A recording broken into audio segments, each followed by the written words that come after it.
Naannoo Amaaraa godina saba addaa Oromoo aanolee akka Jiillee Dhummuugaa fi Harxumaa Furseefaa keessatti erga soomni Ramadaanaa galee walitti bu'iinsi guddaan jiraachuu jiraattotni aanolee kanneenii BBC'tti himan. Jiraattotni BBC'n dubbisee hidhattootni finxaaleeyyii Amaaraa namoota nagaa irratti haleellaa bananii jedhan.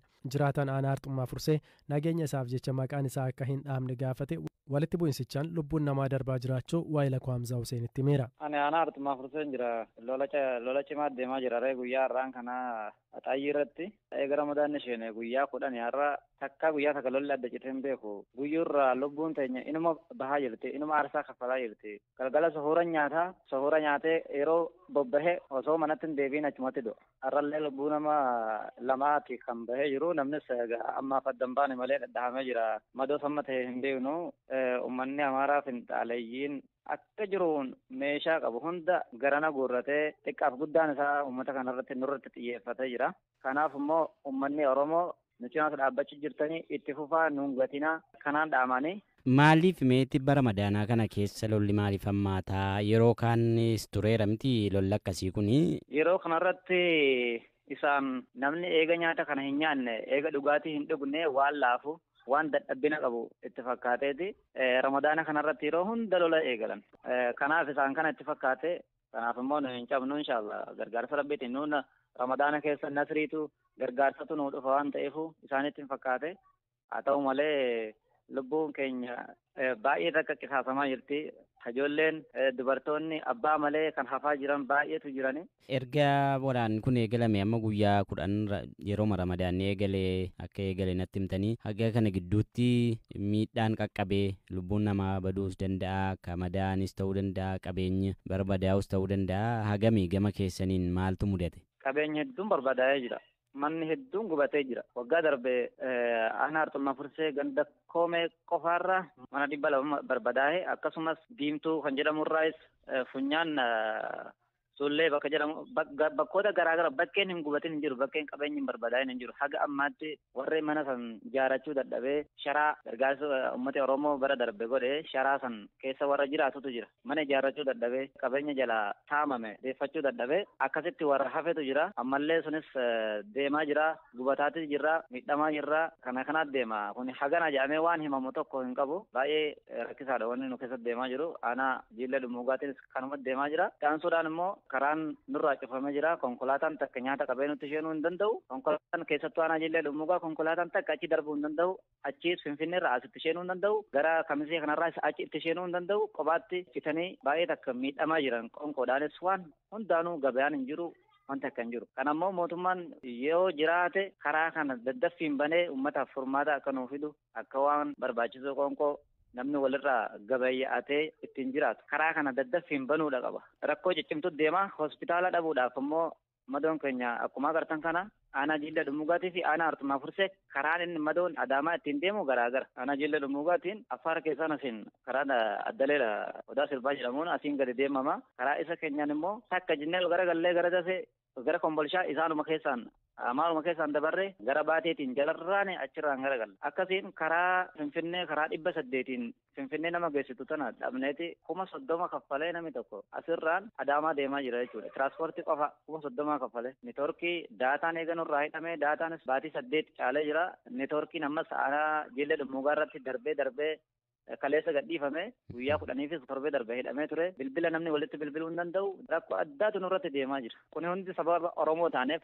sababa Musliima taaneef qofaaf akkanatti dararamaa jirra. Injiru raayyaan ittisaa fa'aa gidduu injiru jarri kun akkamitti haga kana yeroo hunda miidhaa geessisuu danda'an?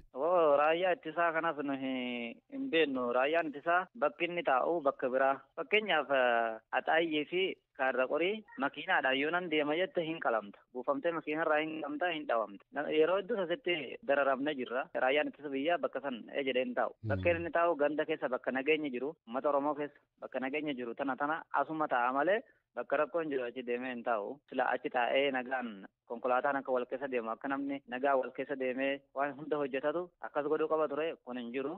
Jiraatan biraa aanaa Jiillee Dhummuugaa finxaaleeyyiin haleellaa banan dubartootaa fi ijoollee ajjeesuu simaniiru.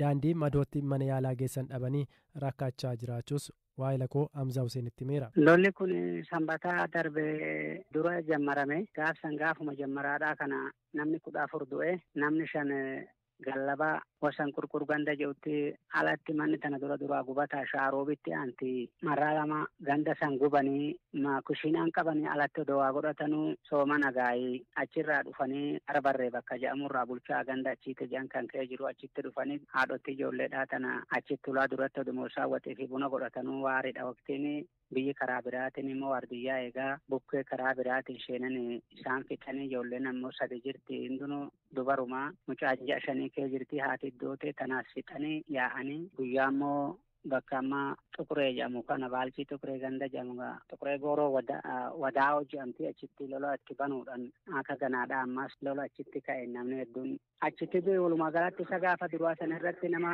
14 kan du'e fasii asi bareetu san itti deebi'ee ganda tokkorraa nama 5tu du'e baalchima san itti deebi'eeti isa kaanis ammoo namni du'e waraabessumatu nyaata hin fuudhamu namni qarbamaadhaan jiru namni 5 gaafa lola duraatiin koonnoo nyaata achumatti fuudhanii kukkutanii qaama isaanii kan oli qabanii gadi qabuudhaan hafe achumatti achirraa qabee akkanumaa mudhii facaa ganda jennuunis ganda mudhii facaa kana keessa isa akkanumatti warri dhume jira kan ammoo gallabatti isaan furan dhaqanii lolanii jira ganda baxxee keessa jira madoon hedduudha ati nuffiniin bakka tassaa kutuu fi wanne ja'umaan hin jenne akka nama 30 guutuu homaata walitti qaba deemee nama 25 hin ta'a madoon ammoo liqiin qabu ree kunu amma har'aas lolatti jirama kaleessa nama 2 ammoo madaa'ee ganda isgiyyee jedhamu irratti tana dura marraamam gandi isaanii gubatee barbadaa'ee dubartiin irra hin jirtu waraana gogatu sa'aatii kaan wajjin irra jira kana gubbaadha kan jiru karaan gurraachi ganda imloo keessanii karaa garaa xaayii kana dhufee harmarraa waraana kana nutti fidee dhufa gaarri guutuun daandiidha nu daandiin qabnu amma kunuu namni madaa'e karaa mana yaalaa kan ishee dhaquun hin qabu karaa gara biraa deemuunis hin qabu karaa Affaar keessan sanuuhu gibira kaffalaadhaa makaraadhaan gara Adaamaadhaa nama haalan itti duudhe warri waa xinnoo qabeenya harkaa qabu achirraa ni oofaa inni immoo qabeenya hin qabne kan makiinaa konkolaataa kana kaffalee achirraan kunturaata deemuu hin dandeenye kan ammoo Affaar kanatti waa kennaadhaa jalarra deemuu hin dandeenye namtichi asumatti inni dhangala'ee du'utti jira asumatti hoggaa waan godhan dhaban itti dhiisanii haadhotiin ulfaa akkuma kanatti dhumutti jirti karaan hin jiru karachi cufamee karaa isaan akka jiruun karaa sababii isaaniitiin sodaatame irra hin deemamu daandiin qabnu daandii silattiin hin baafne amma bajaaji malleedhaaf gaazinis hin jiru bakkeen dhaqanii fuudhan hin jiru gara kamisee dabartee dhattee hin fuutu. Waggaan yeroo ramadaanni ga'uu haleellaa jalqabuu jedhan kun maaliif ji'a kana keessa filatu sin haleelu?